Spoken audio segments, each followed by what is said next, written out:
The emergence of Batman, once thought to be nothing more than an urban legend, has sent ripples through Gotham's criminal underworld, especially Black Mask's notorious party animal gang. 2 weeks after the City Hall incident, these thugs escalated their brutality, their fury resembling a rabid beast hell-bent on tearing Gotham apart. But no matter the universe, no matter if Darkseid stripped every hero of their advantages, there would always be a flicker of hope in the endless night. That flicker is Batman. If Party Animal turned up the violence in Gotham, then Batman did the same against them. Every punch, every devastating strike from the Bat felt like Bruce Wayne was personally delivering retribution upon the city's worst criminals. In response to his wrath, Roman Sionis, or Black Mask, deployed more enforcers, their numbers enough to topple a small army. Even MI6 agent Alfred, observing from the shadows, noted their overwhelming force. They managed to wound Bruce, but for the young warrior born in 2004, pain was merely fuel to fight harder. For Alfred, watching over Bruce was more than just a mission, it became an obsession. He found himself fascinated by this reckless vigilante, quietly aiding him through counter surveillance techniques to keep both the party animals and Gotham PD off his trail. Why? Because the war was intensifying. The more he studied Batman, the more pieces he gathered about Sionis and his greater scheme. The battle at the Gotham Aquarium was another testament to Batman's relentless nature. As Party Animal gained the upper hand, Alfred silently urged Bruce to retreat, but Batman, he refused. Instead, he shattered the aquarium's glass, flooding the room. Then perched above as chaos unfolded, with a precise throw, he released a chemical capsule, a highly concentrated form of acetic acid. The moment it mixed with the water, it transformed into hydrochloric acid, burning through nearly everything it touched. The party animals fled in agony, straight into the hands of waiting officers. Meanwhile, Batman vanished into the sewers, retreating to one of his many hidden bases scattered throughout the city, something that even Alfred, a seasoned MI6 agent, had only recently begun to grasp. As Alfred monitored Bruce, he became increasingly awed by the boy's tactical brilliance, the interconnected network of Bat hideouts, the deep understanding of Gotham's terrain. It was the work of a strategist, not a reckless vigilante. Yet, despite the grueling battles, Bruce never stopped. By day, he worked at construction sites. By night, he waged war against crime. The only exception, a single visit to Blackgate Prison to meet Joseph Chiu, man who murdered his father. Alfred couldn't hear their conversation, but he could imagine it, and that made him admire Bruce even more. A week later, Alfred's superiors ordered him to stand down. Batman, they said, had become an unpredictable variable. Though reluctant, Alfred complied. Not long after, the party animals discovered one of Batman's safe houses in an abandoned skyscraper and launched an ambush. Through hidden surveillance, Alfred warned Bruce that it was time to retreat. A great leader, his old commander once said, knows when to advance and when to fall back. But for Batman, retreat was never an option. The party animals stormed the building, only to find it empty, an elaborate trap. Before they could react, explosions ripped through the top floors, turning the skyscraper into a burning monolith. As the flames shaped themselves into a haunting silhouette of the Bat symbol, Gotham bore witness to a message both to its criminals and its citizens: the Dark Knight will never yield. Alfred, watching from afar, realized this was Bruce Wayne's true nature. Batman wasn't just a man, he was an unrelenting force. An unwavering march forward, a warrior refusing to falter no matter how alone he was in this endless war. The arrival of the Dark Knight doesn't just shake up the party animals, it sends ripples through the media and the people of Gotham. The press, in particular, is obsessed with Batman, pouring ink and attention into the enigmatic vigilante. Despite the escalating violence, a recent survey from the local news station reveals that a significant portion of Gotham's citizens support the Bat. This, however, is far from good news, especially for Mayor James Gordon's administration and former Mayor Hamilton Hill, who is now aggressively campaigning to reclaim his seat after corruption allegations tarnished his previous term. For Hamilton, Batman's sudden emergence and the public's faith in him are undeniable proof of Gordon's failure. Under Gordon's leadership, crime has skyrocketed by a staggering 700%, forcing the people to place their trust in an outlaw rather than the police. To Hamilton, this is the ultimate sign that Gotham has lost all hope, when people turn to the lesser evil simply because there's nothing good left. Meanwhile, Gordon, still recovering in the hospital after the events at City Hall, orders his subordinate Bullock to turn off the TV, refusing to listen to another word from Hamilton's mouth. Bullock informs him that he's requested federal reinforcements for riot control vehicles and a special unit because, in his mind, Batman needs to be taken down. This sparks a fiery debate with Barbara Gordon, his colleague and Gordon's daughter. She questions why they should hunt Batman when he has actively helped the police, saving her, saving Bullock, and even saving her father. But Bullock refuses to believe it. The hot-headed detective is convinced that Batman and the party animals are connected, that the vigilantes' actions are merely a ploy to discredit Gotham's law enforcement and city officials. The argument is interrupted by the arrival of a familiar visitor, none other than Bruce Wayne's mother, Martha Wayne, the same woman who, days ago, had to stand in for Gordon and address the public at City Hall. As Bullock and Barbara rush off to respond to an attack at the docks, the hospital room quiets down, leaving only Gordon and Martha. The two discuss the state of Gotham, its madness, far beyond anything they had seen in their youth. Martha confesses that she misses her late husband terribly, and if Thomas Wayne were still alive, he would have loved Batman. Gordon, in turn, admits his admiration for Thomas and how not a single day passes without him thinking about that fateful night, the night Thomas Wayne was gunned down by Joseph Chiu. That night, young Bruce Wayne had been trapped in the bat enclosure at the zoo, crying out for his father to open the door. But no answer came. The bats swarmed him, clawing at his tiny frame, filling him with terror. When Gordon arrived at the zoo, he couldn't see Bruce at first. It was only when he heard the boy's screams, drowned in a sea of fluttering wings, that he realized someone needed saving.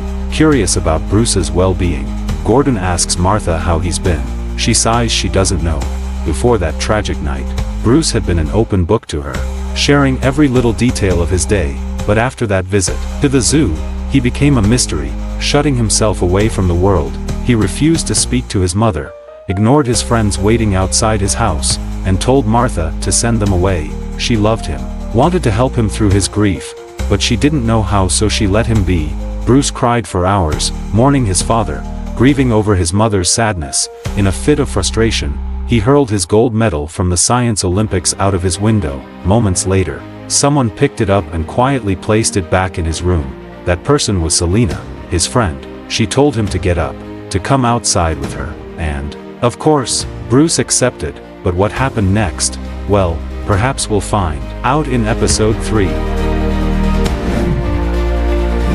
After a long day working at the construction site and enjoying a home-cooked meal, Bruce Wayne decided to take a break from crime fighting for the night. Instead of donning the cape, he reunited with his old friends for a poker game, his first in years. Almost everyone was there, except for Selina, who had been traveling the world for months. The atmosphere was lively, filled with laughter and nostalgia. Wayland, the gym owner and future head of the Gotham Zoo, pulled out his phone to capture the rare moment. Sitting around the table were Bruce Wayne, now a civil engineer, Edward Nygma, a tech-obsessed bookworm with a love for puzzles, Harvey Dent, the city's district attorney whom Ozzy jokingly called Two-Face, and finally Ozzy himself, the man nicknamed Penguin. Back in episode 1, a notorious underworld figure running illegal businesses, from loan sharking to protection rackets. But Bruce wasn't just there for the company. He had an ulterior motive, gathering intel from his well-connected friends to aid his investigation into the elusive Party Animals gang. The game began with Harvey raising the stakes to 200. He turned to Bruce, asking what he had to wager. Without hesitation, Bruce placed a Party Animals monkey mask on the table, shocking everyone. While Wayland, Ozzy, and Harvey were visibly uneasy and demanded he remove it, Eddie's curiosity was piqued. As a tech enthusiast, he quickly realized this wasn't just a mask, it was a high-tech device. Examining the circuits and chips inside, Eddie deduced that the mask functioned as a GIS, Geographic Information System.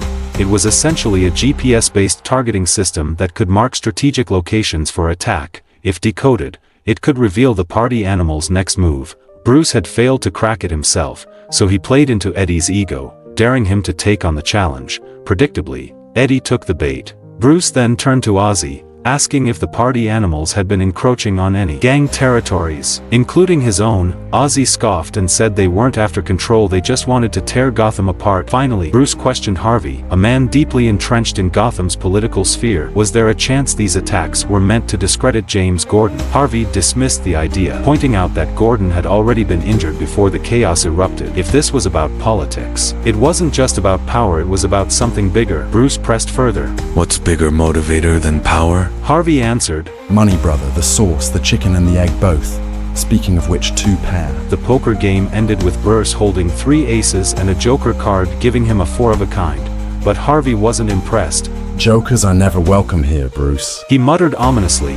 Before leaving, Harvey shared one last piece of information.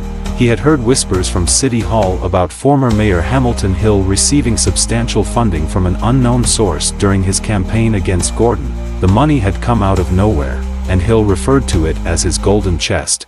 No one knew what this so-called golden chest really was, whether it was a corporation, a private donor, or something far more sinister. But one thing was certain, whatever lay inside that chest was a secret no one dared to uncover.